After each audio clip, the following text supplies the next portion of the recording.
Today I want to share my personal journey from when my son was a toddler to where he is today at 14. The road we walked as a family has been nothing short of intense, challenging, and transformative. This video is about the journey. This journey has changed us as much as it has changed him. And I hope something in my story assists you on yours.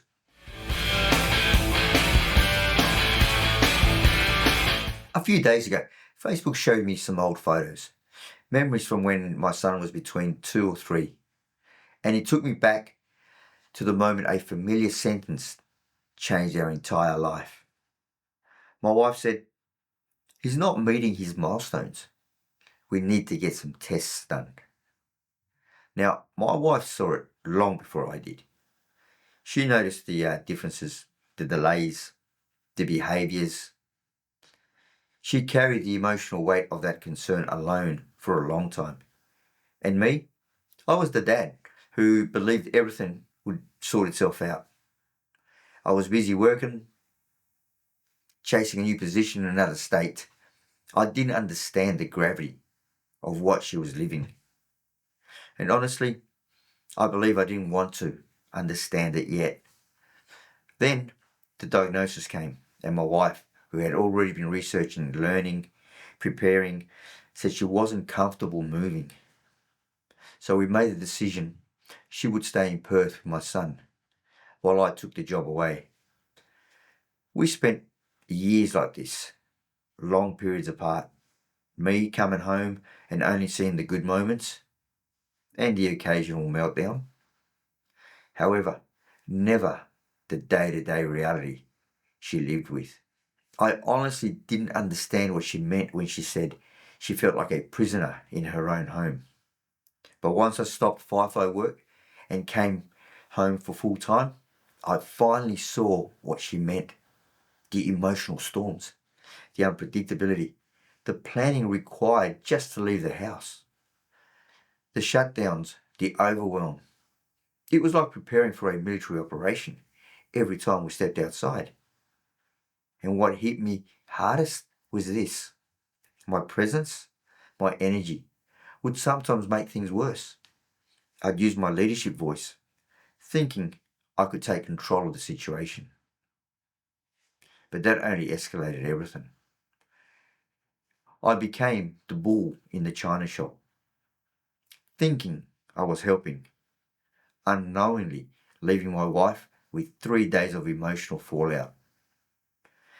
These early years taught me the first major lesson. My son didn't need techniques. He needed my nervous system to be calm. He needed co-regulation, soft tone, a steady presence, predictability, not pressure from me. We eventually decided to homeschool, and it was one of the best choices we made for us. It gave my son and my wife the environment they needed. There was no pressure, no sensory overload, no external expectations that he wasn't ready for. During this period, I leaned heavily into my personal development work I'd always done in leadership roles, and during my years in the military and as a fitness professional. I had completed my NLP Master Practitioner training, and these were the years it all started to make sense. I realized that if I wasn't able to regulate myself, I could never help him regulate. Now, his overwhelm at this stage didn't always look like a meltdown. A lot of it was internal, withdrawn or zoning out. I began to simplify my language, slow my tone, become predictable, observe patterns, and translate his emotional world as best as I could. These were the years that taught me behavior is communication, especially when you don't have words. Now, around the age of 11, something shifted in me. I realized that if I didn't figure out a way to lead him through emotional regulation and state changes, the teenage years could become overwhelming for all of us. I had lost rapport with him through all of 50 years, and it took almost a full year to rebuild the connection that had been damaged simply because I wasn't around enough. We had some tough moments and some incredible bonding times. However, we were still learning to live with each other again. And I leaned back into everything I had learned: emotional awareness, state regulation, controlled communication.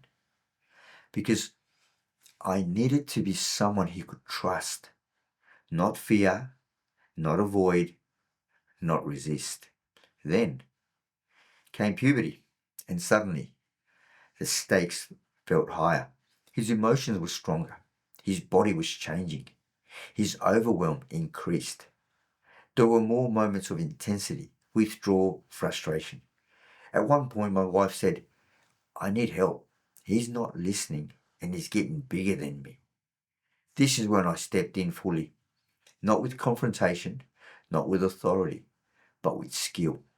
I went deeper and completed a diploma in clinical hypnotherapy and psychotherapy because I was looking at better ways of communicating that didn't overwhelm him, but reached him deep inside. The combination of NLP, hypnotherapy, and understanding my own unconscious patterns, it changed everything. I gained his confidence.